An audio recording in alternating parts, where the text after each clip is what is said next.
आप सबको प्रभु यीशु मसीह में जय मसीह की। मैं पास्टर संदीप सिंह, मैं होप चैनल हिंदी में आप सबका स्वागत करता हूं। परमेश्वर आप सबको आशीष दे। आइए हम लोग प्रार्थना करें।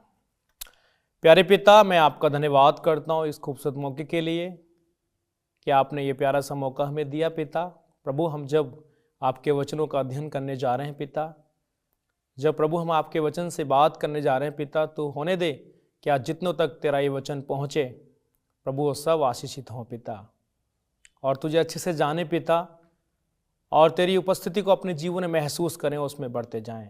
प्रभु यीशु मसीह के नाम से ये दुआ को मानते हैं, आमीन।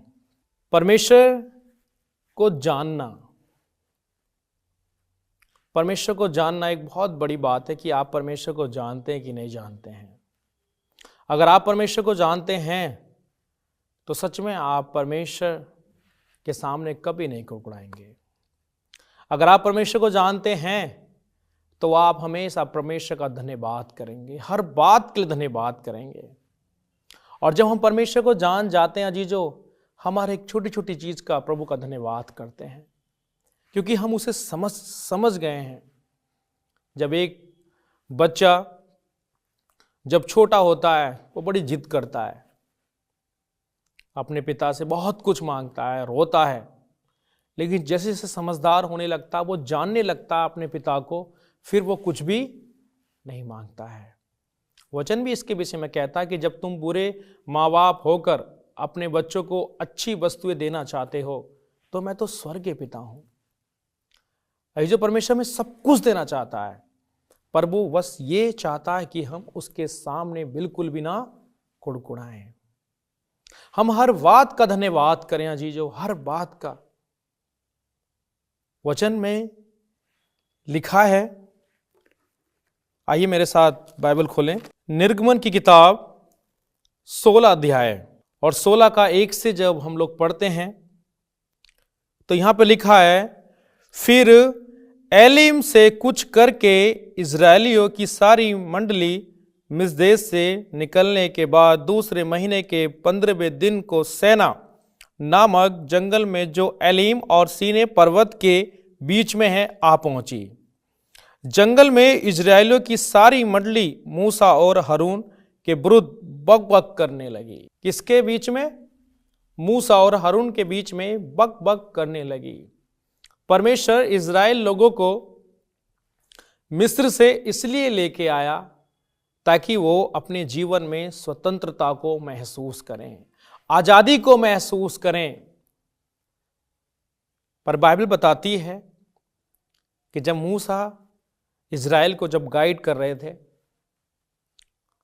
जब उन्हें परमेश्वर की बातों से उन्हें संभाल रहे थे, वो फिर भी इजराइल लोग मूसा के साथ बक बक करते थे, बार बार उसको हट हट करते थे, बार बार उसको वो जताते थे कि तू हमें यहां पर मारने के लिए लाया। बार बार उसको ये बताते थे कि तूने हमें यहां लाकर गलती की है। देखिए, परमेश्वर की जो योजना थी उन लोगों के लिए एक बहुत बड़ी योजना थी, बहुत बड़ी प्लानिंग थी कि वो अपने जीवन में अपने बाल बच्चों के साथ वो आशीषित हों, उनके ऊपर कोई भी हावी ना हो, शैतान उनके जीवन में कोई बुरा कार्य ना कर सके।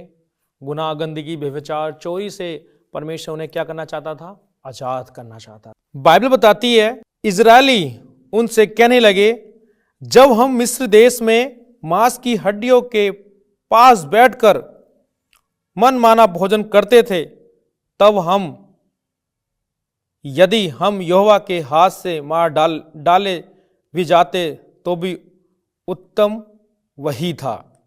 पर तुम हमको इस जंगल में इसलिए निकाल ले आए हो कि सारे समाज को भूखा मार डालो। क्या जीजो कभी ऐसा हो सकता है कि जहां परमेश्वर की उपस्थिति हो वहां कोई भूखा रह जाए? अजीजो, वो उस परमेश्वर को जान नहीं पाए। आज जो मैं बात कर रहा हूं, परमेश्वर को जानना।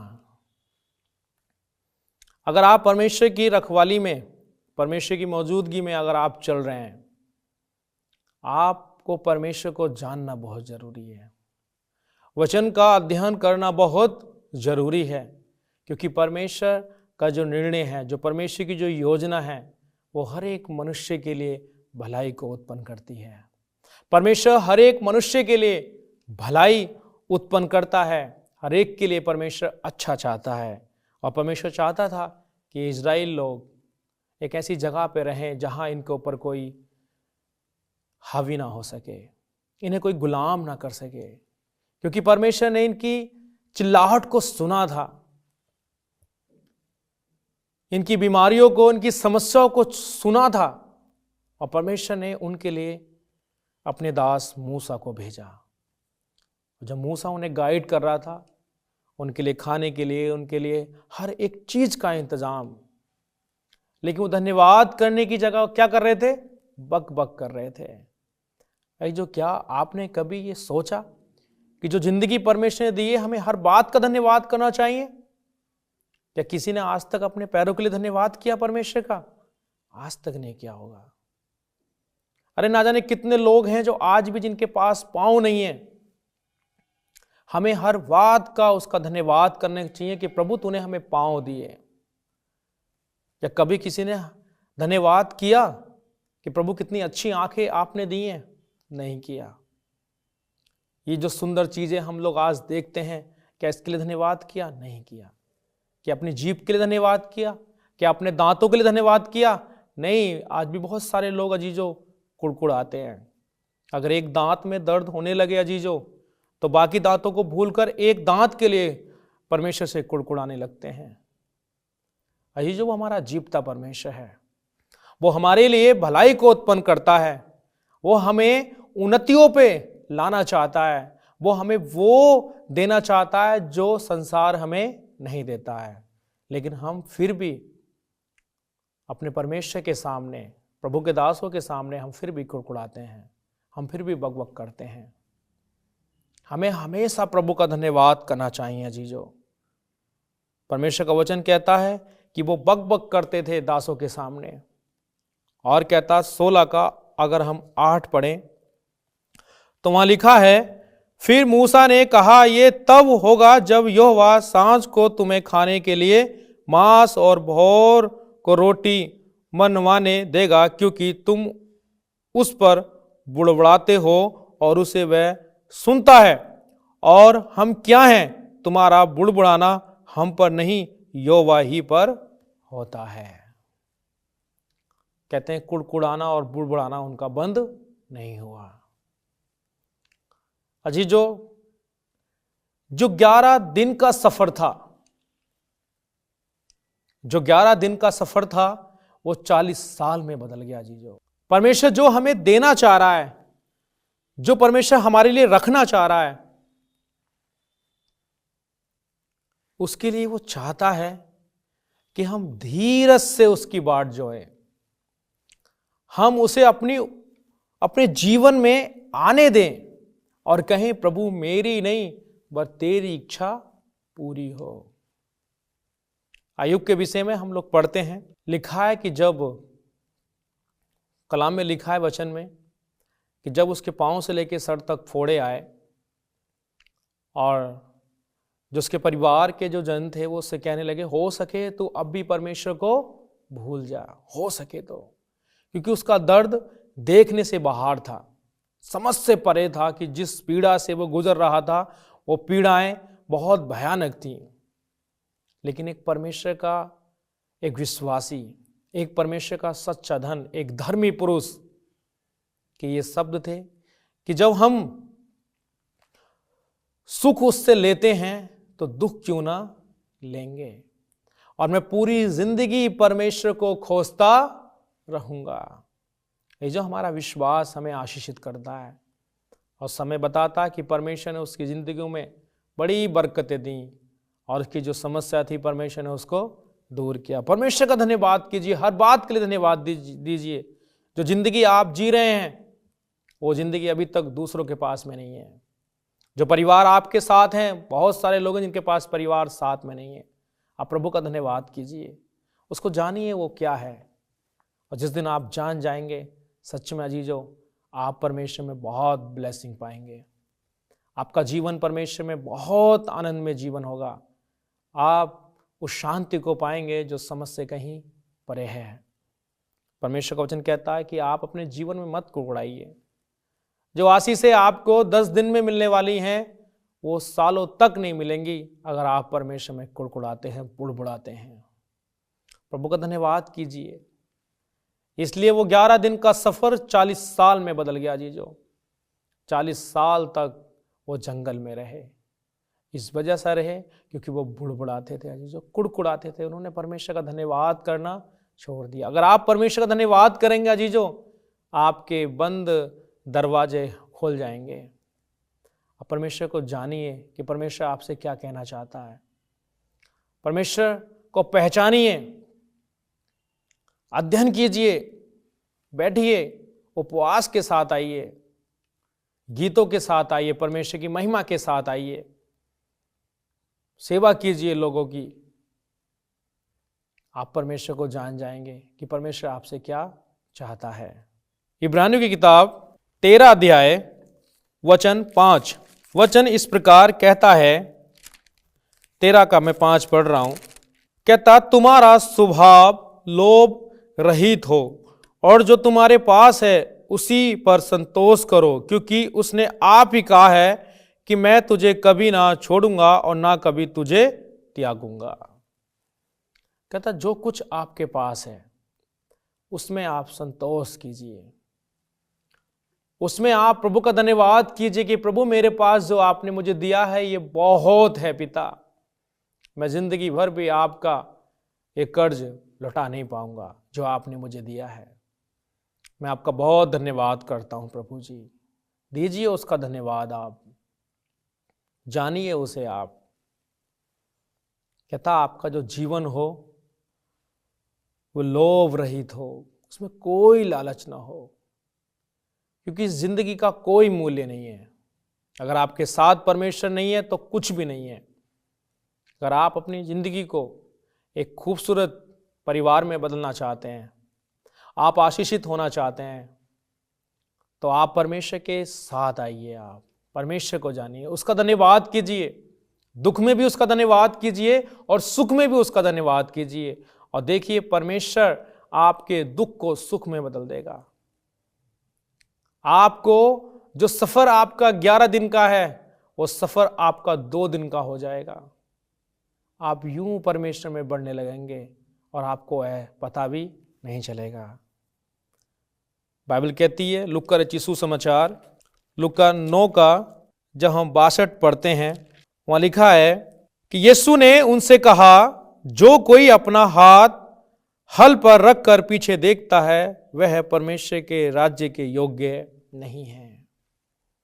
जो आप परमेश्वर में हैं पर आप परमेश्वर को नहीं जानते हैं। अगर आप परमेश्वर को जानते तो सच में आप परमेश्वर के सामने कुड़कुड़ाते नहीं, बुड़बुड़ाते नहीं, आप परमेश्वर का धन्यवाद करते। बाइबल कहती है कि ज्ञान ना होने के कारण मेरी प्रजा नाश हो रही है। ज्ञान ना होने के कारण बाइबल कहती है जीजो, परमेश्वर का वचन कहता है कि अगर तुम में से किसी को बुद्धि की घटी है तो परमेश्वर से मांगे परमेश्वर से। अजीजो, आज जो हम कुड़कुड़ाते हैं, आज जो बकबक करते हैं उन इजरायलियों की तरह जिनका सफर 11 दिन का था और वो सफर 40 साल का हो गया। जीजो, जो परमेश्वर के सामने घुटने टेकिए और कहिए, प्रभु मैं इस योग्य भी नहीं कि मैं तेरे सामने खड़ा हो सकूं। मैं कुछ भी नहीं हूं प्रभु, जो कुछ हूं वो सिर्फ तेरी वजह से हूं पिता। मैं हमेशा तेरा धन्यवाद और शुक्र अदा करना चाहता हूं कि तूने मुझे चुना है। परमेश्वर का वचन हमसे ये कहता है अजीजो कि हमें पीछे मुड़कर कभी नहीं देखना, हमेशा आगे की तरफ आप बढ़ते जाइए, क्योंकि आपको परमेश्वर ने चुना है। और जब आपको परमेश्वर ने चुना अजीजो, तो वो आपको बुद्धि और ज्ञान देता है ताकि आप परमेश्वर को समझ सकें, उसे जान सकें। इसलिए परमेश्वर का वचन कहता है, अगर जब हम लोग मत्ती रचित सुसमाचार 25 अध्याय और 25 का जब हम लोग 23 पढ़ते हैं तो यहां लिखा है, उसके स्वामी ने उससे कहा, धन्य है हे अच्छे और विश्वास योग्य दास, तू थोड़े में विश्वास योग्य रहा, मैं तुझे बहुत वस्तुओं का अधिकारी बनाऊंगा और अपने स्वामी के आनंद में सहभागी हो। मैं परमेश्वर का धन्यवाद करता हूं, कहता अच्छे दास के लिए जो थोड़े में विश्वासी रहा। जो हर बात में उसका धन्यवाद कीजिए, उसे जानिए कि वो क्या है। अगर आप चाहते हैं कि कभी परमेश्वर से आपकी मुलाकात हो, कि जब वो आए बादलों के साथ सेकंड कमिंग में, देखिए अजीजो, और कहे कि थोड़े में तू विश्वास योग्य रहा, हर एक कमी घटी में तूने परमेश्वर का धन्यवाद किया। अजीजो, मेरे और आपके लिए वो बात बड़ी मुबारक बात होगी कि परमेश्वर आपको विश्वास योग्य दास समझे। और विश्वास योग्य दास कभी कुड़कुड़ाते नहीं है, विश्वास योग्य दास कभी बुड़बुड़ाते नहीं है। विश्वास योग्य दास हमेशा परमेश्वर का धन्यवाद करते हैं, हमेशा उसकी बड़ाई करते हैं, क्योंकि वो थोड़े में कैसे रहते हैं, विश्वासी रहते हैं। जो आप थोड़े में भी परमेश्वर का धन्यवाद कीजिए। और वचन में हम पाते हैं फिलिप्पियों की किताब 3 अध्याय 3 का 12 कहता, 3 का 12 में कहता है, ये मतलब नहीं कि मैं पा चुका हूं या सिद्ध हो चुका हूं, पर उस पदार्थ को पकड़ने के लिए दौड़ा चला जाता हूं जिसके लिए मसीह यीशु ने मुझे पकड़ा था। मैं परमेश्वर का बहुत धन्यवाद देता हूं। अजीजो, आप ये मत समझिए कि आप सीख चुके हैं, आप ये मत कहिए कि मुझे किसी की आवश्यकता नहीं है। अजीजो, आपको परमेश्वर की जरूरत है।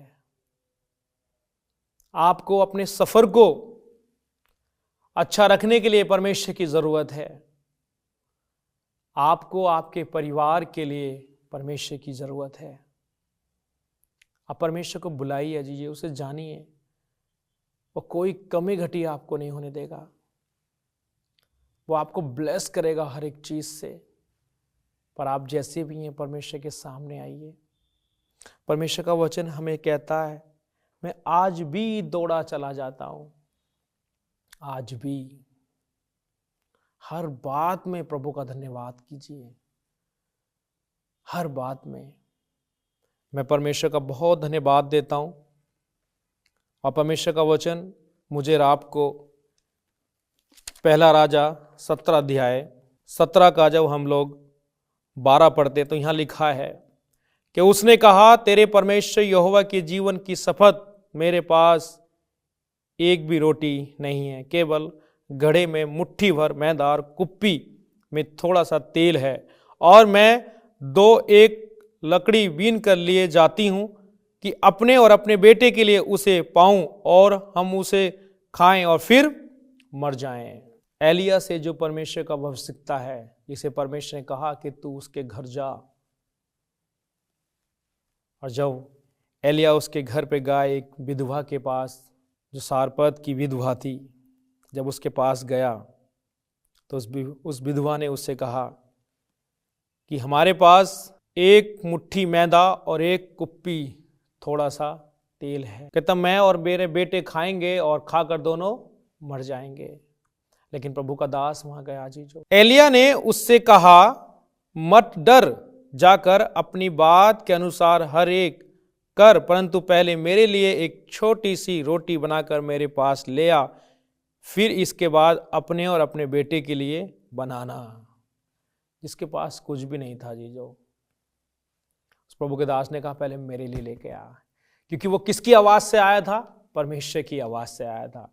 उसने परमेश्वर के सामने बुड़बुड़ाया नहीं, और परमेश्वर के सामने उसने बकबक नहीं कि प्रभु कहाँ लेके आए, यहाँ तो खुद भी नहीं है इसके पास में, ये तो खुद बेचारी के जीवन में कमी घटियां हैं, ये तो खुद कह रही है कि मैं ये एक मुट्ठी जो मैदा आटा है हम लोग बनाएंगे और दोनों खाकर मर जाएंगे, क्योंकि इसके बाद हमारे पास कोई अनाज नहीं है। नहीं बुड़बुड़ाए परमेश्वर के लोग, जो परमेश्वर की सच्चाई से आराधना करते हैं, जो परमेश्वर पर भरोसा करते हैं, वो कभी नहीं बुड़बुड़ाते, क्योंकि उन्हें पता है कि जहां परमेश्वर की उपस्थिति है वहां कोई चीज घट नहीं सकती अजीजों। विश्वास हमें करना है परमेश्वर पे, उसे अपने जीवन में हमेशा रखना है, क्योंकि इज़राइल का परमेश्वर यहोवा यह कहता है कि जब तक यहोवा भूमि पर मैं ना बरसाएगा तब तक ना तो उस घड़े का मैदा समाप्त होगा, ना उस कुप्पी का तेल घटेगा। यह परमेश्वर का वादा अजीजों। अगर आप परमेश्वर पर विश्वास करते हैं, परमेश्वर को जानते हैं और जानना चाहते हैं, वो आपके जीवन में कभी कोई कमी घटी होने नहीं देगा। आप परमेश्वर पे पूरी तरीके से विश्वास कीजिए, मत बुड़बुड़ाइए उसके सामने। अगर उसने कहा है आपको तो चलते रहिए। उसने कहा है कि आप हमेशा प्रभु का धन्यवाद दीजिए, तो देते रहिए, क्योंकि उसकी योजना आपके लिए बड़ी है। कहते हैं कि उस विधवा का जो राशन था वो कभी खत्म नहीं हुआ अजीजों, कभी भी। मैं परमेश्वर का धन्यवाद करता हूँ अजीजों कि परमेश्वर ने हमें चुना। प्रभु आप सबको आशीष दे। आमीन।